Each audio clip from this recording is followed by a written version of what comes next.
attempt from love sickness to fly in vain, since I am myself my own fever, since I am myself my own fever and pain. No more now, fond heart with pride, no more swell. Thou canst not raise forces, thou canst not raise forces enough to rebel. I attempt from love sickness to fly in vain, since I am myself my own fever, since I am myself my own fever and pain. For love has more power and less mercy than fate, to make us seek ruin, to make us seek ruin, and love those that hate. I attempt from love sickness to fly in vain, since I am myself my own fever, since I am myself my own fever and pain.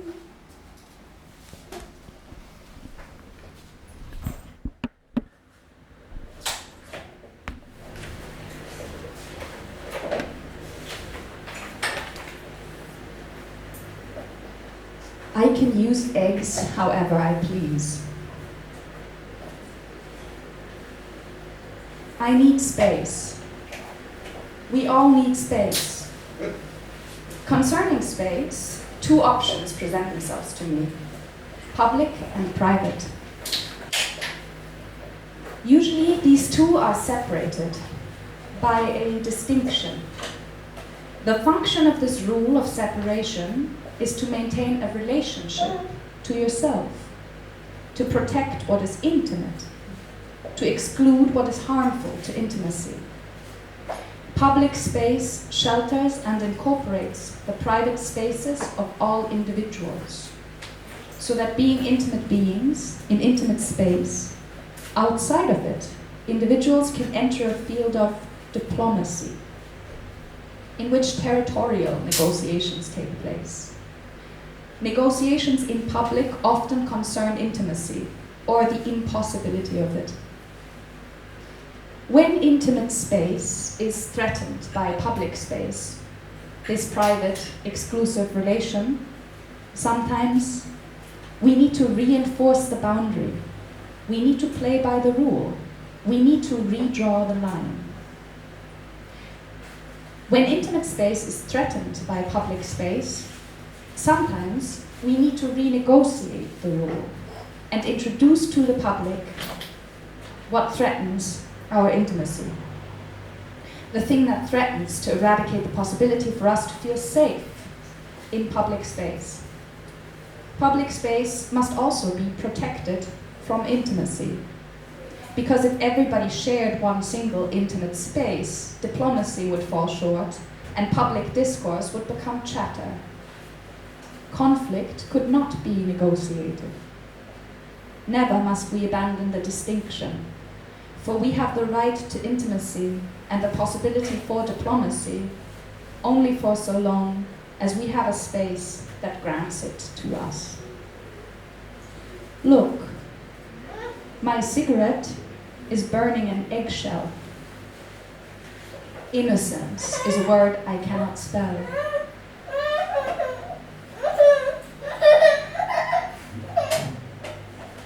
Innocence is a word reserved for con men.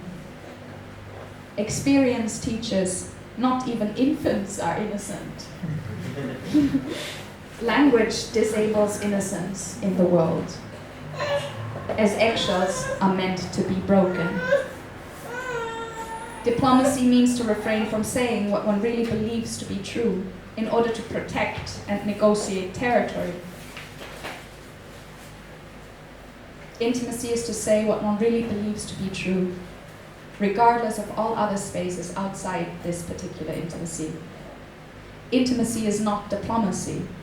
You are intimate with friends, diplomatic with strangers. You negotiate intimacy with both of them. Gossip is when intimacy is abused for political ends. Gossip seeks to eradicate the boundary between public and private.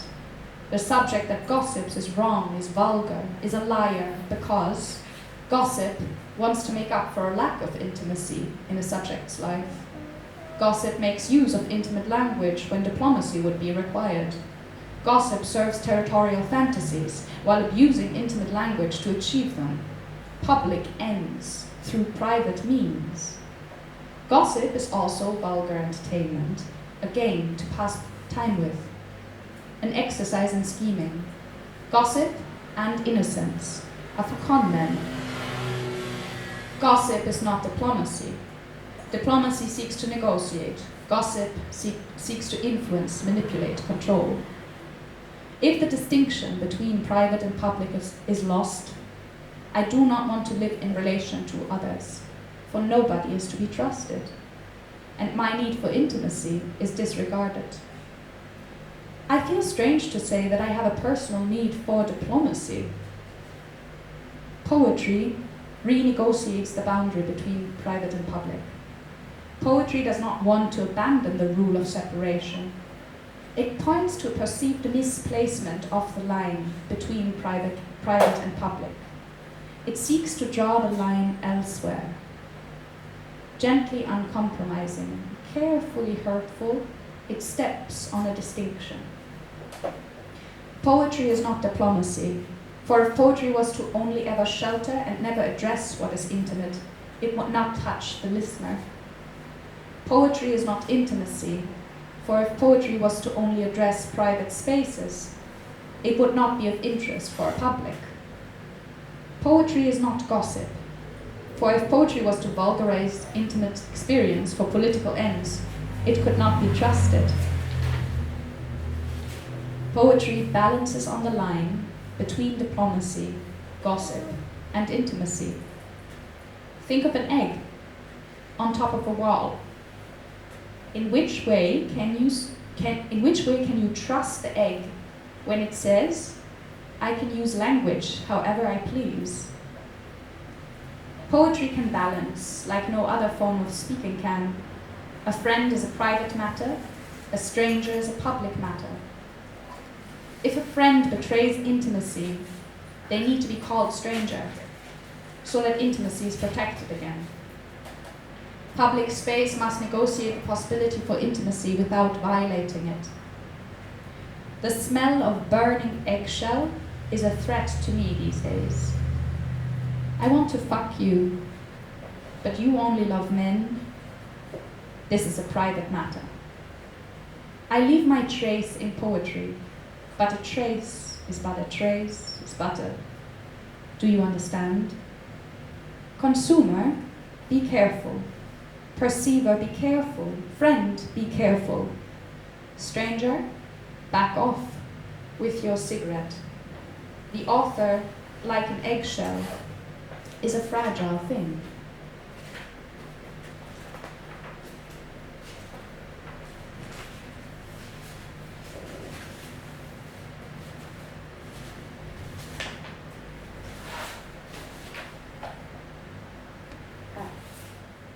Text.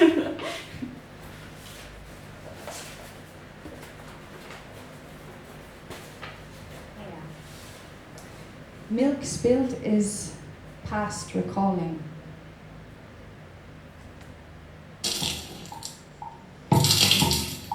Spilled milk. No use. Milk spilled. Everyone spills milk. No one does not. Once. Let him who is without spills milk me. No use. Crying over. It's over. Spilled. Milk is spilled. All over. All over me. Spilled. My milk. Spilled. No use. Spill me. Spill me over. Spilled over me. Spill is over. Gone. It's gone. No use. I spilled. No milk, no crying, no use. Don't use me. Use me but don't cry. No crying and use me. Cry, don't. Milk. Don't spill milk. Jesus, let him who is without crying spill me. Throw a stone. Hang me. No use, hang. Milk spills. Spills me. Let her who's without use cry. No use. Cry over my milk. Spill over. Myself. No use crying. Tears, tears, tears, tears, tears, tear time. No time for tears. No room for milk. Spilling is useless. Milk is what spills. My crying over milk, useless. Spilling over crying. Over spilling, crying me. Still spilling. Being it still. Having been it. Still it is over. Overuse me. The liquid gone. Spilled. Used up. The woman is all used up. You milk spilling all over. Milk won't come back. Milk spilled never comes back. A word spoken is past recalling. No use crying. Spills happen. Happens happen.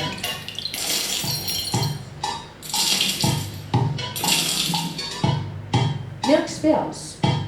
A spill is over. Past recalling is not milk. Used to be milk. No use using milk over crying. Call a woman a bad name and milk her. Milk her. It needs milk to spill one. The thing about milk is that it can't be spilled. A lover spills milk. No use crying. A word is past. Recalling milk. No use recalling a word spoken. Face spill. Face your spilling. Face milk when spilling. Look. Look at me when I spill. Look, milk all over. No use. It's over. No use over milk. Crying, crying, crying, crying. A woman? No milk. A woman spilt is past. It's past. Milk is over. All over me. A word spilt is past spoken. Past milked is no use. A woman milked is past recalling. No use.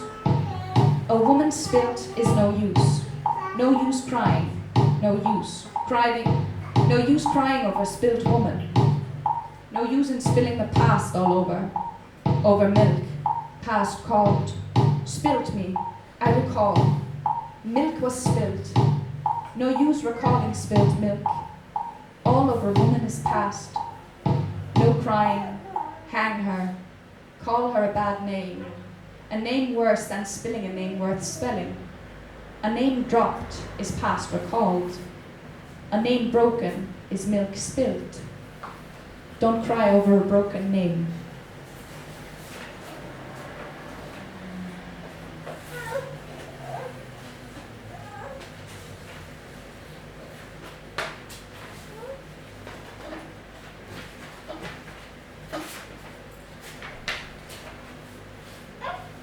Tilted.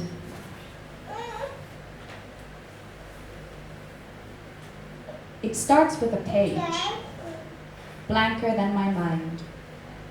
At least I hope so, otherwise there would be nothing to say. This poem is a drawing. It was hung in a room. The room seems empty. The room has dark floor and white walls. One of the walls is tilted. The drawing is titled, It was hung on the wall which is tilted. Attached only at the top, the bottom part is dangling in the wind that enters the room through the window. Curtains, fluttering, thrashing, threatening. It is stormy outside. Flowers are blown into the room. It is stormy inside. Dust is blown into the titled. It is stormy in the drawing. Ink is blown onto your face. The titled is a piece of wood. On it are lines drawn in ink. The lines are dancing seductively. It's a real shock for everyone involved here. The drawing is aware of itself and wants to draw you in. For a second you feel manipulated, as the beauty of those lines is so mysterious that you are afraid that it is playing on perverse desires. The author of the poem sits in the corner watching you regarding the titled. It is still dangling. The author calms you down, says there's nothing perverse about your pleasure. The drawing is vulnerable. Your gaze is stabilizing. The author of the poem finds fatal attractions attractive. The lines in the titled are jittering. The lines in the poem are jittering. You regard the author. The author has no qualities, says a second author, who sits in the other author corner. You look into the remaining two corners. There are two women, both of which are also authors. Each of them is cornered. Neither of them has a name. The first of the two is free, because words are bricks that needn't make walls. The second of the two is bound, because words make riddles without answers. The first of the two is powerful, and the second of the two is spiritual. Both of their minds are fleeting, and only love can break your heart. My inner truth is on the titled. My outer truth is in the poem. Exit all authors, for you want privacy.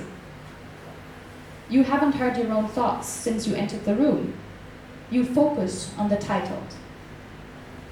You sit down on the bench. It is placed in the otherwise empty room. I sit down next to you, very, very closely. I am breathing on your neck. It is still quite windy. The wind is blowing. The lines are jittering. The wall is tilted. The authors are outside. I am breathing on your neck. You focus on the drawing, and bang, it is gone.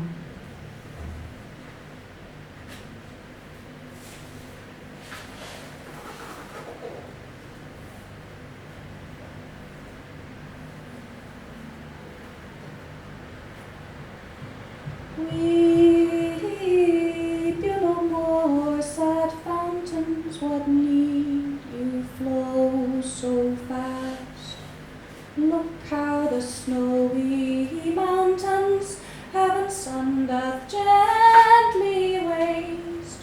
But my son's heavenly eyes, do not your weeping, that now lies sleeping. Softly, softly, now softly, softly lies sleeping. Sleep is a reconciling, a rest that peace begets. Doth not the sunrise smiling when fair and any sets?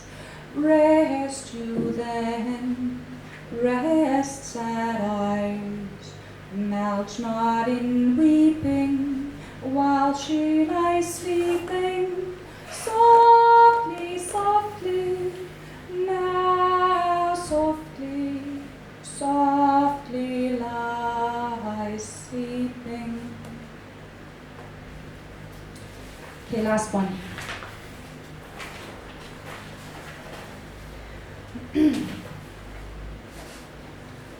period piece. She thinks, me thinks, she longs for a period of her own. She longs for a period belonging to her. It doesn't need to be long. She thinks, me thinks, I miss the secrecy. She thinks, me thinks, I miss the suspense. She thinks that things were thinkable the way she envisions things not to be, and not to untangle, not ... not full stop. Words are omitted here, some words not permitted here. She cannot stop envisioning what's thinkable. She thinks, me thinks, things such as bloody underwear. She cannot think a period, perhaps too dramatic of a grammatical change. At her disposal is not more than this proposal with too many commas and exclamations, such as what the hell is happening around me, or is this real life? Exclamations, no explanations, marked by a line and a dot, not forming a well understood aggressive address. She is a straight, thin line, red gashing a hat into the future without an end. She thinks in exclamations, shouts out to whoever is there, if someone is there. She never knows who is listening when she thinks, me thinks, I long for a period, complete inertia, temporary but complete inertia, tempting, is it not? A moment of full stop inertia, have mercy, give me a break. And she is charging and building suspense, and she, me thinks, after suspense cometh release, and after release cometh closure, and after closure cometh charging and building, and cometh suspense, and after suspense cometh release, and after release cometh closure, and she is suspending an unending sentence to death, and the clock doesn't strike. It is 12:15 or half past. The hands of the clock don't close, but after charge and suspense, nothing but an unending thought, thinning out, timing out, not the right discharge, no closure, no death, no temporary end, temporally unending, pending, depending on the pendulum of space-time, and she wishes it would come to a sudden halt, so that she could historicize this era, so that it would become one, understood, a closure, some unity, a unit in time, a slice, a cutting of time, for it has no discernible borders, no ends, just means. It means something. Perhaps she thinks of her parentheses. Had they given her a break, she could locate in time right now. Had she been a welcome, quote unquote, discharge, she gashes, dashing forward. Somebody hold her, bracing her, embracing her in a sweet brace, but she can't hold still. She still can't hold still, even an embrace. She thinks this is preposterous, the proposition that this could be a sign, an apostrophe. You are too possessive of me, when she could think of herself as more self-possessed. Maybe there would be rest, but there's always a rest to be written,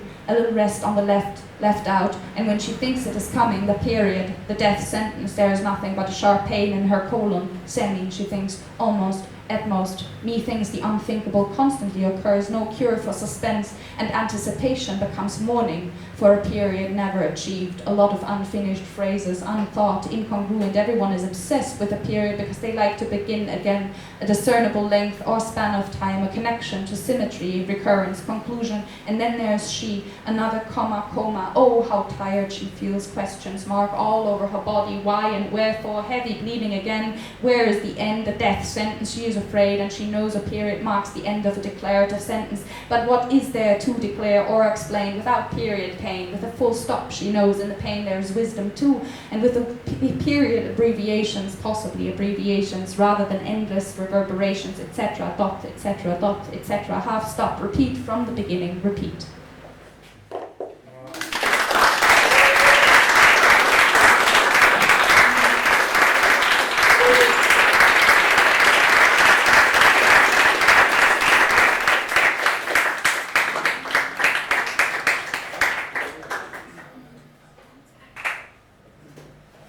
Hey, thanks so much for coming, everyone. Thanks so much, Luzie. It's amazing. Thanks for having me. And thanks, Mitchell, for having us and the whole Plymouth Rock crew.